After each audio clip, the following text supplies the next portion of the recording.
Good afternoon, Plum here, playing World of Tanks, and this is a subscriber's replay sent to me by Extraderp. This is a game in his Super Pershing. I've got one of these. You know I've got one of these. You've seen my videos on it, and I like it. It's an old favourite, Super Pershing. We're in a tier 9 match, and we're going to see what you can do in a Super Pershing, even post nerf. Obviously, he wasn't convinced, Extraderp, to sell it back to Wargaming, and good thing too. Even if it was only just one match, this one match that you did not sell it for, this would be worth it. I think I'm making sense. Yeah, I have to watch that back, see if that makes sense. So, here we are. We are on Malinovka, good old Malinovka. I think this was the first map I ever played on. Long time ago. Anyway, has a place in my heart. And Extraderp is going to move his Super Pershing up to this ridgeline and take advantage of that additional armour stuck on the front of it. So he's getting an initial spot on the Awful Panther and several other tanks over there. Now, to begin with, he's not going to have a lot of luck. He's going to be firing shots. Switch to his view and seeing targets, unloading, and that gun just is not doing what it needs to do. It's not penetrating, not doing any damage. We're just getting bounces and ricochets.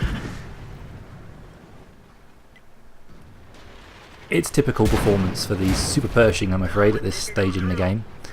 Obviously this is all about to change. This is why I'm showing you the game. Now the game starts. He's got his first damages on the board.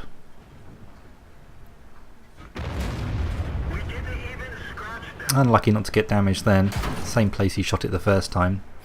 You might see on the mini-map that the tier 9 WZ is parked up behind him down there.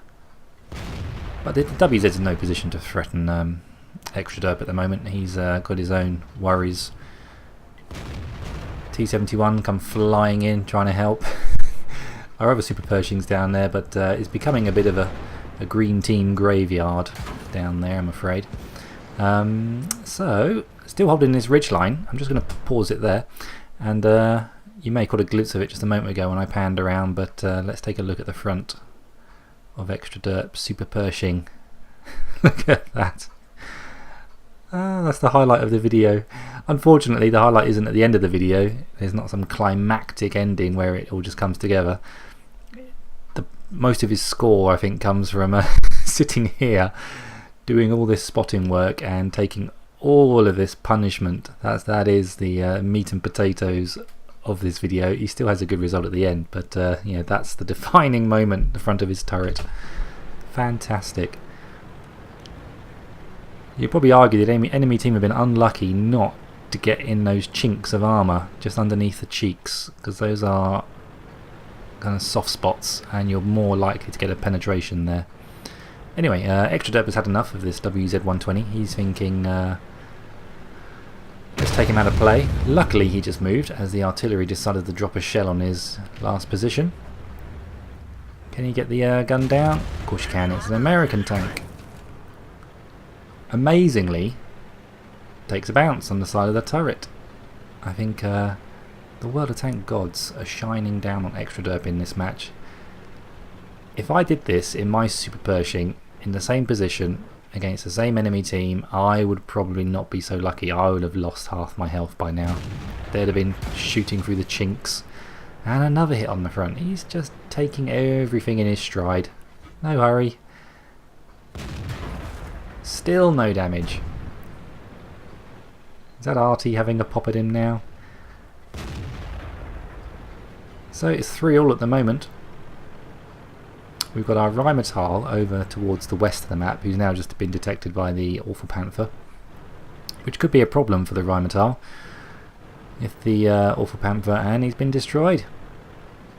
So we've now got no line of defence from this flanking going on. E50's on the map and the Awful Panther's down there as well. Extraderp has noticed this and is pinging the map, probably trying to alert the Centurion, who is up here at the church, not the castle. He's up here at the church, but his turret's moving. He is in play. Extraderp's taking shots when he gets them. So far we're only up to 583 damage. Still lots of tanking left to be done in this match. Now he's just taken a hit. It was only for 122 damage, so that is definitely the Awful Panther taking a shot at him.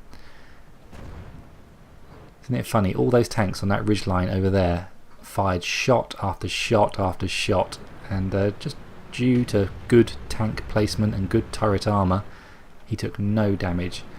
The rather pathetic little Awful Panther, because I hated driving that tank. It was terrible. Plays the game properly, gets round his flanks, puts one shot in, does some damage. That's how you play World of Tanks. Anyway, the Awful Panther's moving up on his position now.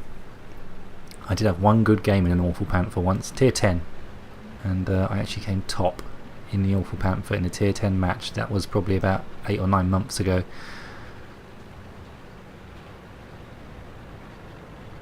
You'll just have to take my word for it. I have no proof, but trust me, I did it.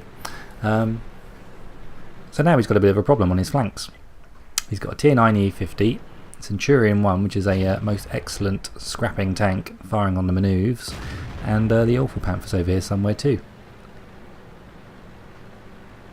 So we're going to engage in a little foreplay with the Centurion and the E50 and the Awful Panther. He probably doesn't need to worry about his backside at the moment. If there are machines over here still, which is unlikely, they're so concerned with what's coming down the hill that I don't think they've got time to turn their turret, frankly. So we've taken a bit more damage. E50's pressing. Probably the enemy team is thinking, yep, we're in a good spot now. We've got the enemy team surrounded, basically. For some reason the Centurion 1 has moved off. Can't really explain that. He seemed to be pressing with the E50, but he's decided to fall back, which ultimately is going to help Extraderp here to play the game. Can we get a nice juicy shot in the side of an E50? We can, it's a big target.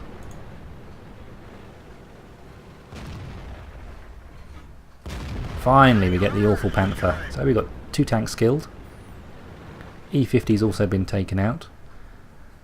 Enemy Rhymatar gets a nice shot on our Centurion 1, takes him out. So now we can take pot shots at this Centurion 1. That must be the foliage that's in front of the tank preventing us from seeing the Centurion 1. Obviously on the minimap he's well within our blue circle in view range, but we're prevented by the foliage. So he decides to press up. All the fight on the other side of the map is not really his concern at the moment. We do have T44 and Centurion 1 on our team coming back to assist. There's the Centurion 1. Gets a nice shot right into the rear. Now can we sneak another shot along this ridgeline? Centurion 1 seems determined to keep moving across our line of fire. Much harder to hit a tank, of course, moving across a tank's line of fire rather than driving straight towards it. What can he do? What can he do?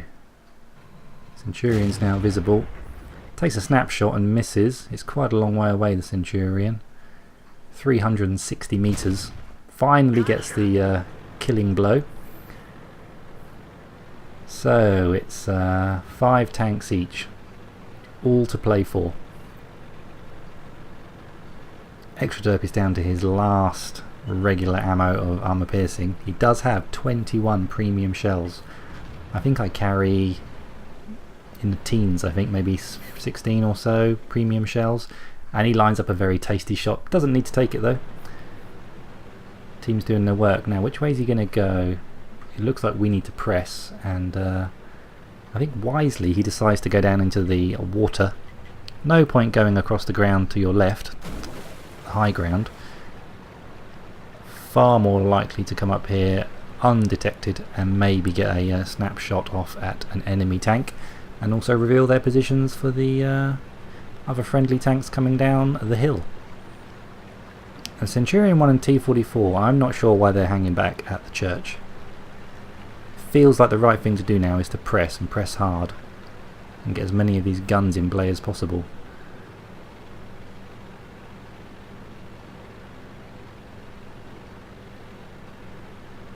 Bit of a slow tank in the water, the old Super Pershing. IS3 is asking for the Super Pershing to do a bit of spotting. Extraderp. Yeah, I am, just give me a chance. Takes a big old hit from the Rheinmetall. But not bad gun depression on this tank. He's quite able to just show his turret.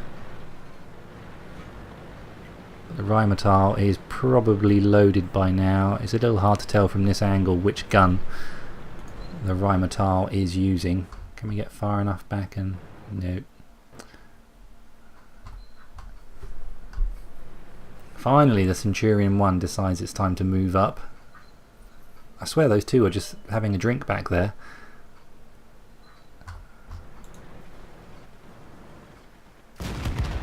Gets a very nice shot on the Rheinmetall there. Wasn't much to shoot at. It was worth the risk taking the shot, I think, because he could have probably reloaded before the Rheinmetall could respond to that shot being fired. So 3 enemy tanks left. Extraderp has hit 4 enemy tanks now and taken them out. Eyes on the T-28 prototype. Calling him for assistance. I'd say he's surrounded the T-28.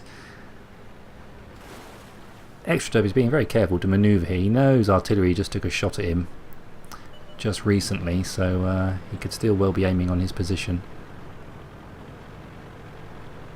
And a tier 8 RT could easily kill him at this stage. Time to move up.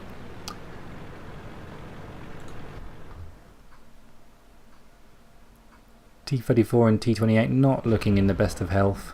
Our Centurion 1 manages to acquire the kill. T-34 left.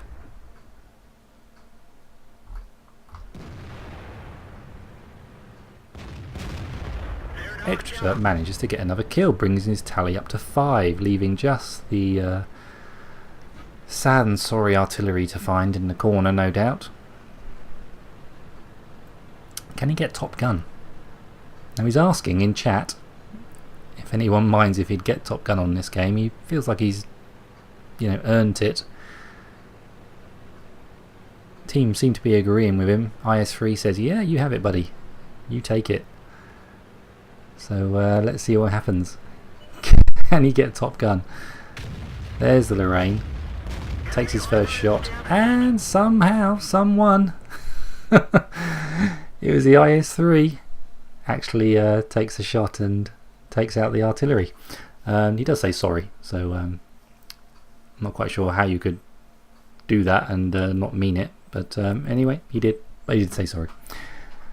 So let's take a look at the post-game statistics and see how Extraderp did in the final analysis. So obviously the game was a victory. That much is easy, and he gets his mastery badge for that performance, his ace tanker. He also gets a couple of medals. Cool-headed, survived 10 ricochets in a row, no damage taken.